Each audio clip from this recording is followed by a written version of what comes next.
ունենք, կարող ենք սկսել։ Հարգելի պատգամավորներ, ազգային ժողովի կանոնակարգ սահմանադրական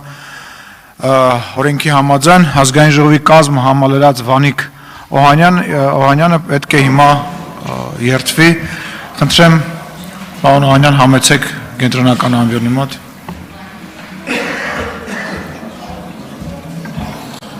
Շնորհակալություն։ Ազգային ժողովի մեծարգո նախագահ, հարգելի պատգամավորներ, սիրելի հայրենակիցներ, հանուն համազգային նպատակների իրականացման եւ հայրենիքի հզորացման ու բարգավաճման երդվում եմ բարեխղճորեն կատարել ժողովրդի առջև ունեցած պարտավորություններս, պահպանել Հայաստանի Հանրապետության սահմանադրությունը եւ օրենքները, նպաստել Հայաստանի Հանրապետության ինքնիշխանության եւ շահերի պահպանմանը, անել ամեն ինչ քաղաքացիական համերաշխության, ազգային եւ համամարտկային արժեքների պահպանման համար։ Շնորհակալ եմ։ Շնորհավորում ենք։